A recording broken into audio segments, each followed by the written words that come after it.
Olá, estamos aqui transmitindo via TV Barueri e também pela Queens United TV lá em Miami, na Flórida. Um abraço para todos aí da Queens.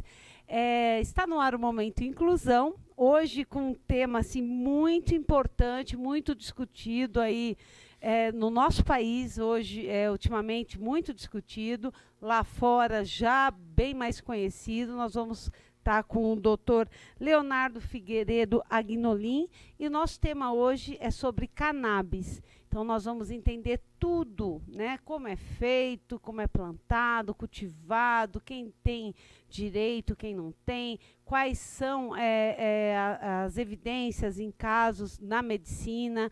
Então, fique ligadinho, já vai compartilhando, dá um curtir aí na página, se inscreve, ativa as notificações para cada semana você estar conosco aqui no Momento Inclusão.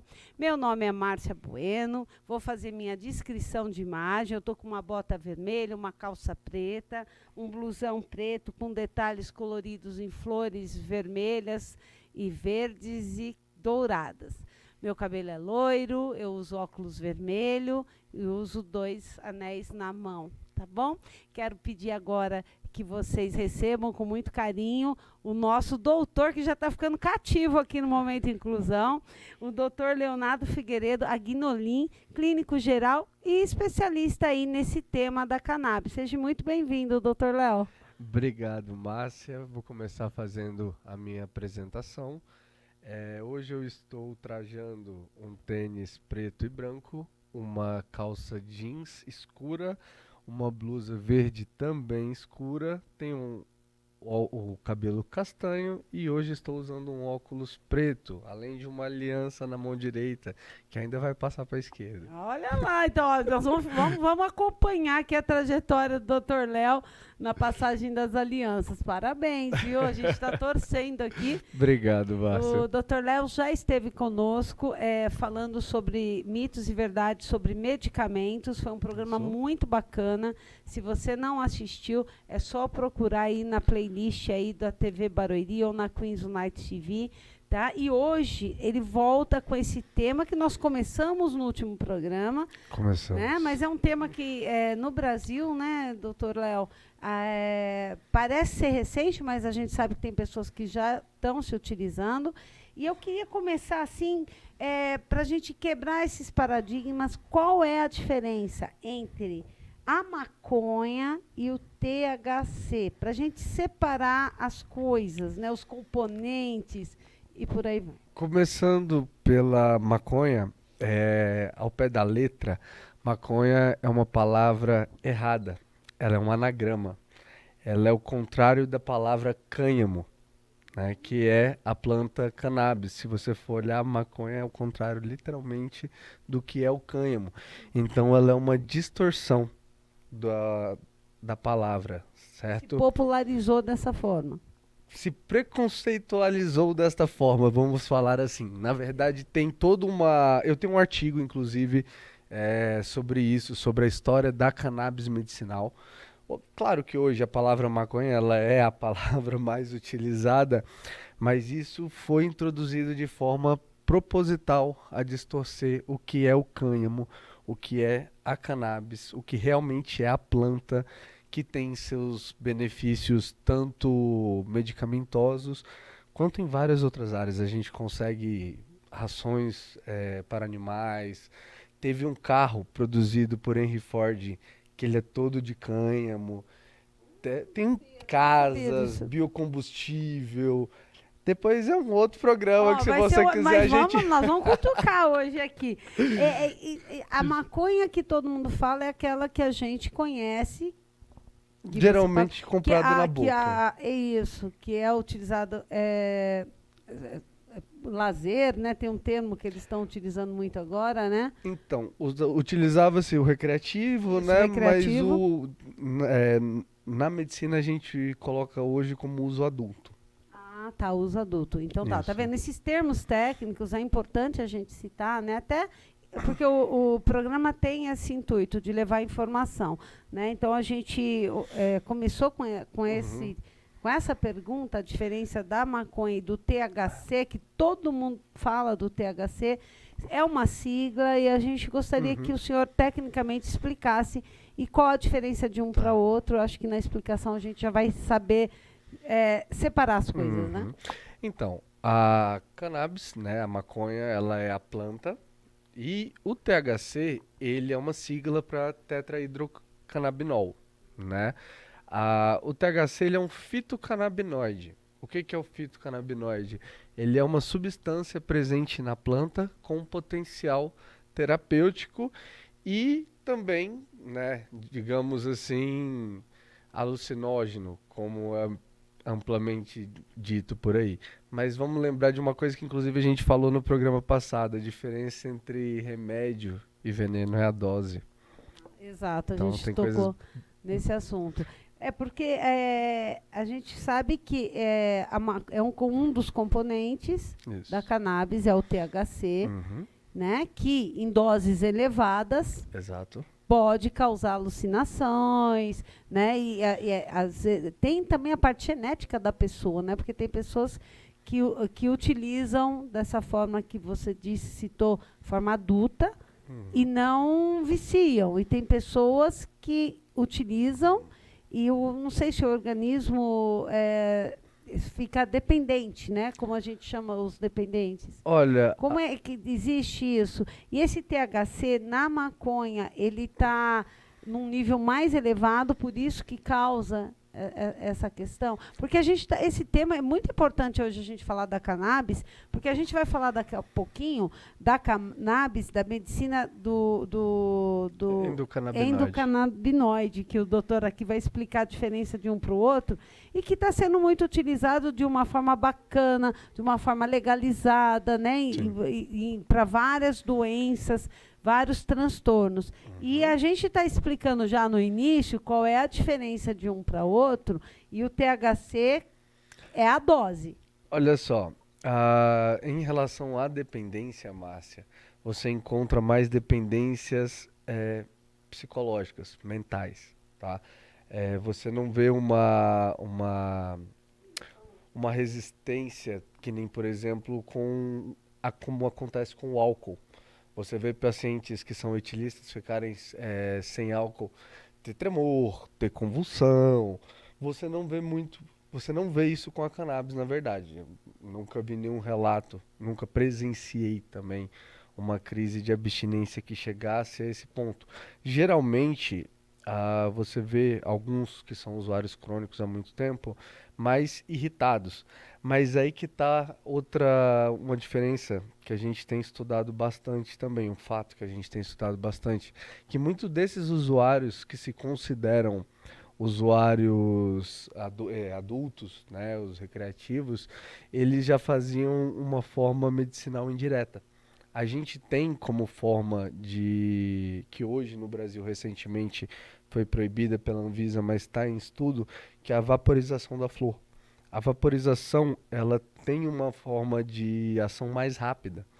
Então, muitas vezes, o usuário que se acha recreativo, ele tá ali usando para se acalmar. É o cara que, tô estressado agora, acabei de brigar com a mulher, vou brigar com a mulher, vai lá, fuma e acaba ficando mais tranquilo e deixando de apresentar aquela agressividade. A A irritabilidade, né? irritabilidade. Inclusive, eu estava vendo aqui uns estudos e foi interessante você citar essa questão da inalação, né? Que em Israel parece que é utilizado em alguns lugares, lá nos hospitais mesmo, para pacientes quimioterápicos, a cannabis inalada, né? Acho que por conta da dor, da circunstância do paciente. Agora, uma coisa assim, a gente vai falar hoje da cannabis, essa que é utilizada para tratamento, mas a gente não pode esquecer da cannabis com THC elevado, que leva, como o senhor disse, alucinógeno, que às vezes nunca vem sozinha, né? Ela vem sempre acompanhada com álcool, com outras coisas que potencializam, né? No Brasil a gente tem um problema muito grande que é a problemática do tráfico, né? Então são sim plantas com alto teor de THC, mas uma coisa muito importante, nem sempre o THC alto é uma coisa ruim. Tem pacientes, especialmente os pacientes oncológicos, que nem você comentou, que THC elevado nesses pacientes acaba melhorando a dor mais do que o CBD. E ajuda também em questões como a náusea, como outros efeitos adversos do tratamento quimioterápico. Existe muito essa problemática em cima do THC, e isso foi plantado junto com a preconização, que ele seria algo ruim, que ele seria, vai fumar e vai comer o cachorro, vai comer a parede, o periquito, o papagaio. E, na verdade, não é bem assim. Claro que a gente sabe que doses exageradas, o cara que fuma demais, o cara que usa o THC demais, acaba até lesando um pouquinho o neurônio, mas a gente fala de altíssimas doses. Porque em baixas doses, o THC ele tem um efeito neuroprotetor e neuroregenerador. Tanto que a gente utiliza ele bastante em pacientes pós-AVC. Em alguns casos de pacientes com autismo, você usa algumas doses de THC também. Eu gosto de usar mais o CBD, mas também tem esse equilíbrio. esse O equilíbrio. doutor Léo falou uma coisa do CBD, então vamos já aprender logo aqui. Então, o THC é um componente, Isso. né, que está dentro da cannabis, é isso? É um fitocannabinoide. Fitocannabinoide. E nós temos o CDB. CBD. CBD. Explica Isso. pra gente o que é o CBD e qual a diferença dele para o THC. Hoje em dia, a gente tem em torno, Márcia, de 130 fitocannabinoides ou endocannabinoides conhecidos. O CBD, ele é uma dessas moléculas, né, que é o canabidiol, que é o que tem se tornado mais famoso, é o que tem mais evidências. Você tem visto bastante na televisão.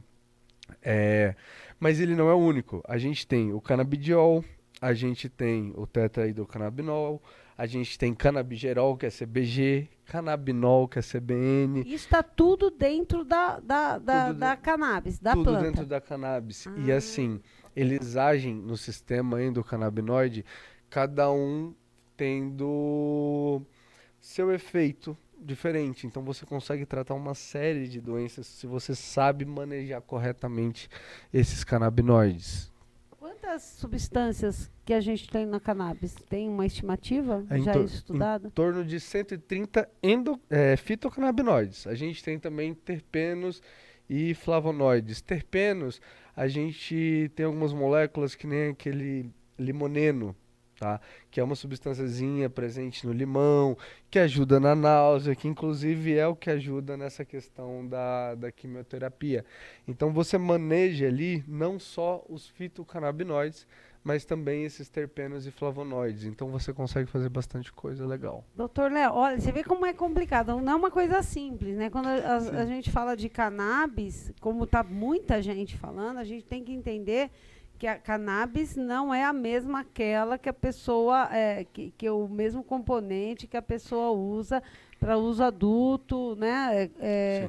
Esse uso que a gente já conhece. O que o doutor está dizendo é que dentro da cannabis tem mais de 130 componentes conhecidos da ciência, estudados. Então, o que me preocupa, e eu não sei como está isso, eu gostaria que o senhor me falasse, como é administrado isso, né? Se a pessoa que planta, ela é responsável, qual é a qualidade dessa planta? Isso tem interferência nos componentes que vão ser extraídos, né? Então, a gente precisa entender, porque é um assunto delicado, um assunto que a sociedade não gosta de comentar, mas hoje já comenta pelos benefícios da cannabis. Gigantescos, né, em alguns tratamentos. A gente vai citar daqui a pouquinho todos os tratamentos que a ciência, que a medicina já estudou, que já tem casos, né, que comprovam, tem meta-análise, tem os benefícios desses pacientes, e a gente já vai dizer uma lista aqui de coisas que está comprovadamente. Agora, para o TEA, a gente vai ser uma discussão que a gente vai deixando aqui para o finalzinho, porque há controvérsias, né, ainda, está assim, estudo ainda, mas o doutor vai falar aqui da parte clínica dele, que ele já conhece, ele já tem pacientes que utilizam os benefícios, né, como foi introduzido, se pode com remédio tomar junto, se não pode, se é para beber, se é oral, se é via óleo, tudo isso a gente vai saber daqui a pouquinho. Mas, doutora, eu queria que você explicasse um pouquinho essa questão da manipulação, porque eu acho que, como o senhor começou muito bem explicando, que é a quantidade, né? É a dosagem do THC, a dosagem do CBD, né? É o equilíbrio é que leva um bom remédio, né? Isso. Uma boa administração disso na vida do paciente. Como é feito lá fora, onde já se tem produtos? Como é feito isso? Quem planta? Quem pode manipular? A indústria farmacêutica? Como é que é regularizado? Não só lá fora, como no Brasil também já temos algumas plantações. Hoje a gente consegue obter a medicação de três formas principais. No Brasil, a gente tem as associações de pacientes e familiares, né? A exemplo do primeiro que tivemos no Brasil, que é o Instituto Abrace, que promove um trabalho maravilhoso lá na Paraíba, né? Em João Pessoa, eles ficam lá. É, é lindo o trabalho deles, é bem legal. Você tem que se tornar associado, né, para poder comprar.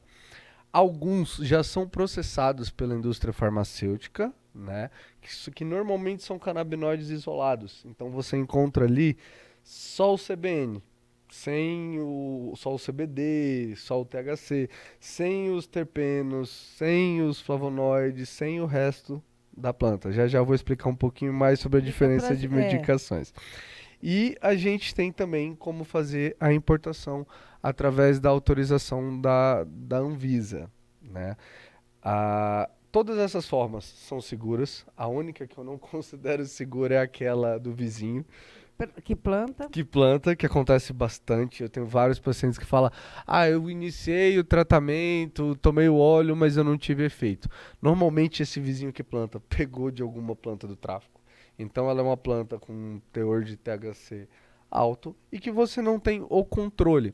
Quando a gente fala nas associações, na importação, na farmácia, eu sei exatamente qual dose tem dentro daquele medicamento.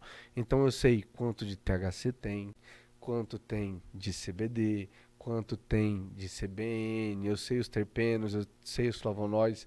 A gente tem alguns links de verificação que eles enviam pra gente, que é o COA, que é o certificado de análise. Então, dentro desse certificado de análise, eu sei quantos miligramas tem de cada substância por ml. E ali eu consigo fazer o cálculo de gota para quanto o paciente vai tomar. Ou seja, tem um responsável. Tem um responsável. E bem importante a gente ressaltar, que foi a primeira pergunta que você fez, em relação à produção.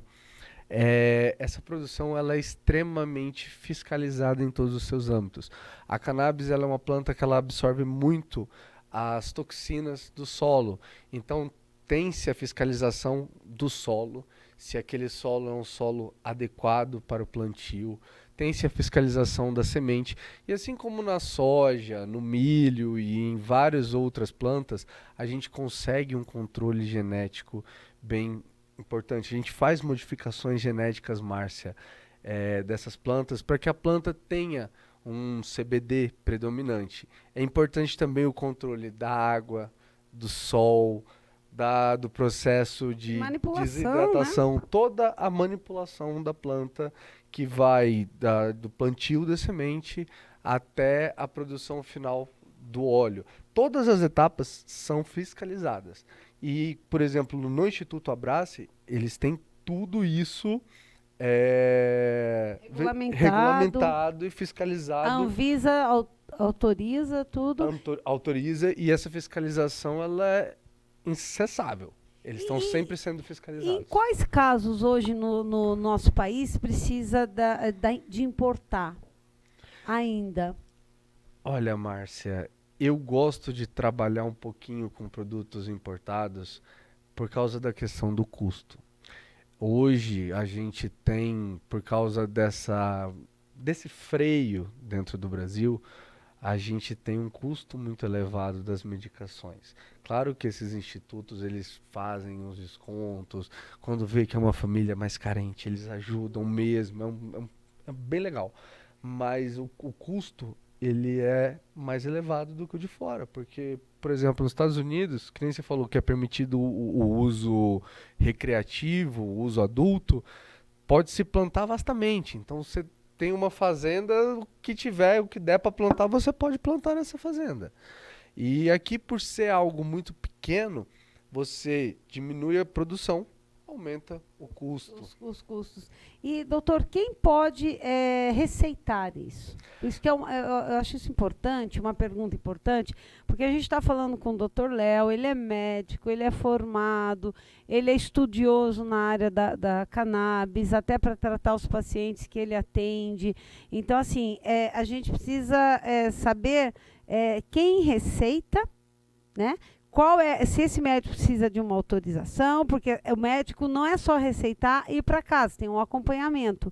E a gente vai saber isso daqui a pouquinho no próximo bloco, que eu já vi que subiu aqui, chamar aqui o intervalo. Próximo bloco a gente volta para saber quem está autorizado, quais os efeitos, quais os benefícios, quais os casos dos transtornos e as doenças que hoje são mais utilizados com bons resultados. A gente já volta. Obrigada.